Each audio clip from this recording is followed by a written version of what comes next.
तो आज हम बात करेंगे मध्य प्रदेश के पन्ना विधानसभा क्षेत्र की। लेकिन इसे सिर्फ एक चुनावी विश्लेषण की तरह मत देखिए।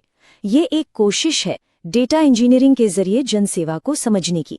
हमारा मकसद सिर्फ आंकड़ों को पढ़ना नहीं है, बल्कि उन आंकड़ों के पीछे जो लोग हैं उनकी आवाज को सुनना है और वहां से शासन के लिए एक रास्ता तैयार करना है। ठीक है, तो इसका एक रोड मैप देखते हैं। हम शुरुआत करेंगे जमीन की हकीकत से कि वहां के हालात क्या हैं। फिर हम देखेंगे कि चुनावी संकेत क्या मिल रहे हैं। इसके बाद नतीजों के पीछे की वजहों को समझेंगे और आखिर में एक बेहतर शासन के लिए आगे का रास्ता क्या हो सकता है, इस पर बात करेंगे। देखिए, कोई भी राजनीतिक विश्लेषण ना हमेशा जमीन से शुरू होता है, क्योंकि राजनीति हवा में नहीं होती। ये लोगों की जिंदगी उनकी जमीन से ही उपजती है।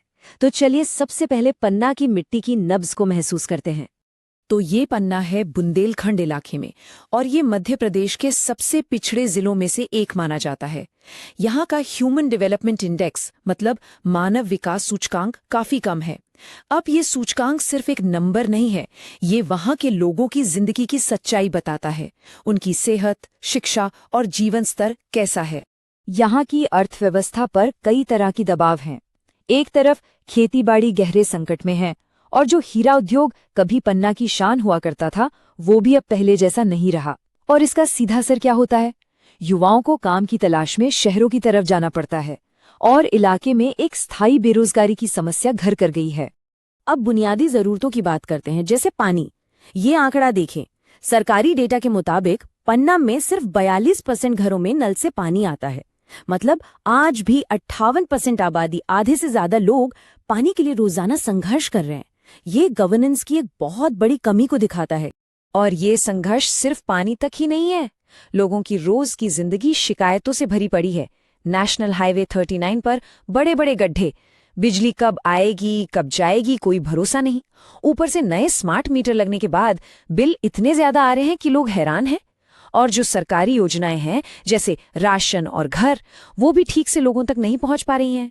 तो इतनी सारी परेशानियों के बीच अगर आप वहां के लोगों से पूछें, खासकर नौजवानों से, कि सबसे बड़ी जरूरत क्या है, तो एक ही आवाज, एक ही मांग सुनाई देती है: हमें नौकरियां चाहिए। ये बहुत सीधी सी बात है, लेकिन ये पन्ना के पूरे माहौल का, वहां की आकांक्षाओं का सबसे सटीक निचोड़ है। चलिए अब इन जमीनी हकीकतों को, इन शिकायतों को चुनावी आंकड़ों के चश्मे से देखते हैं। ये सारी परेशानियां वोटों में कैसे बदलती हैं? डेटा हमें क्या इशारा कर रहा है? सबसे पहला और सबसे बड़ा संकेत है तीसरे मोर्चे का लगभग खत्म हो जाना। आप देखिए, 2013 में बीएसपी और दूसरी छोटी पार्टियों को मिलाकर 17% से ज्यादा वोट मिले थे, और 10 साल बाद 2023 में ये आंकड़ा सिमटकर सिर्फ 3% पर आ गया। इसका सीधा मतलब है कि अब लड़ाई पूरी तरह से दो ध्रुवीय हो गई है, बीजेपी और कांग्रेस के बीच। तो इससे होता क्या है? लड़ाई का मैदान मतलब रण क्षेत्र ही बदल गया है। अब चुनाव बड़ी बड़ी विचारधाराओं पर नहीं, बल्कि लोगों की रोजमर्रा की जरूरतों पर लड़ा जा रहा है। सड़कें, पानी, नौकरी, सरकारी योजनाएं, असली चुनावी मुद्दे अब ये हैं। तीसरा अहम संकेत है लोगों की बढ़ती हुई भागीदारी। वोटर टर्नआउट यानी मतदान का प्रतिशत लगातार बढ़ा है। 2013 में ये करीब 69% था, 2018 में 73% हुआ, और 2023 में ये 82% के आसपास पहुंच गया है। ये दिखाता है कि वोटर अब बहुत ज्यादा जागरूक और सक्रिय हो चुका है। और ये जो लोगों की बढ़ती भागीदारी है, ये असल में हमारे गणतंत्र की बुनियाद को और मजबूत करती है। ये दिखाता है कि लोग अपने हक के लिए खड़े हो रहे हैं, और वो एक सम्मानजनक जीवन और सरकार से जवाबदेही की मांग कर रहे हैं। ये एक जिम्मेदार नागरिक जुड़ाव का बहुत अच्छा उदाहरण है। अब ये डेटा बहुत दिलचस्प है। 2018 के मुकाबले 2023 में दोनों बड़ी पार्टियों का वोट शेयर काफी बढ़ा। बीजेपी का करीब 11% बढ़ा, और कांग्रेस का तो उससे भी ज्यादा, लगभग 13.7%। ये इस बात को और पक्का करता है कि जो छोटी पार्टियों का वोट था, वो अब इन्हीं दोनों पार्टियों में बट गया है। तो यहाँ एक बहुत बड़ा सवाल खड़ा होता है कि अगर जमीन पर इतनी शिकायतें थीं, तो फिर नतीजा सत्ताधारी पार्टी के पक्ष में कैसे गया? इसका जवाब किसी एक उम्मीदवार या व्यक्ति में नहीं है।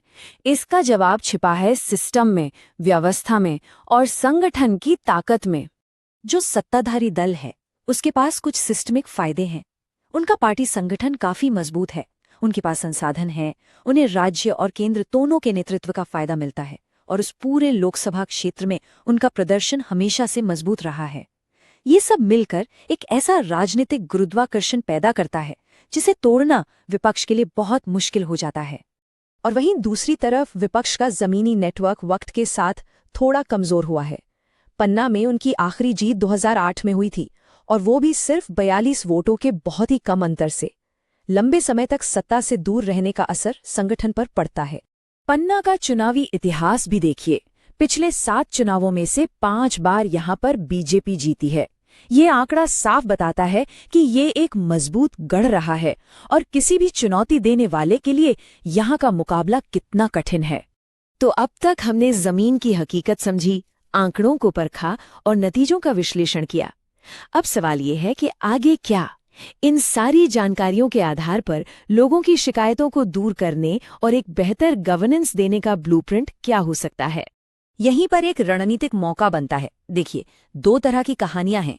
एक है सत्ताधारी दल की बाहरी कहानी, जो राज्य स्तर की योजनाओं, बड़े नेताओं और राष्ट्रीय मुद्दों पर होती है, और दूसरी है एक चुनौती देने वाले की अंदरूनी हकीकत, जो NH39 के गड्ढों, केन बेतरौ प्रोजेक्ट की देरी और लोकल नौकरियों के संकट पर हो सकती है। रणनीति इस बात में है कि बड़ी कहानी और जमीनी सच्चाई के फर्क को सामने लाया जाए। तो इसी अंदरूनी हकीकत पर आधारित एक ठोस गवर्नेंस ब्लूप्रिंट कैसा हो सकता है? ये एक 4 सूत्रीय प्लान हो सकता है। पहला, नौकरियां, सिर्फ वादे नहीं बल्कि स्किल डेवलपमेंट और रोजगार मेले। दूसरा, इंफ्रास्ट्रक्चर, सड़क और पानी के प्रोजेक्ट्स के लिए पब्लिक में एक टाइमलाइन दी जाए ताकि जवाबदेही तय हो। तीसरा, योजनाओं में जो भी लीकेज है उसे रोकने के लिए ऑडिट किया जाए। और चौथा और सबसे जरूरी, शिकायत दूर करने का एक आसान सिस्टम, ताकि हर आवाज सुनी जाए। पर जब हम शासन के लिए डेटा का इस्तेमाल करते हैं तो एक बात का ध्यान रखना बेहद जरूरी है। वो है नागरिकों की प्राइवेसी और उनकी सहमति का सम्मान। भारत के कानूनी ढांचे के तहत हर व्यक्ति की जानकारी को उनकी गरिमा को बनाए रखते हुए ही इस्तेमाल किया जाना चाहिए। भरोसेमंद शासन की यही बुनियाद है। तो अंत में असली चुनौती सिर्फ चुनाव जीतना या हारना नहीं है।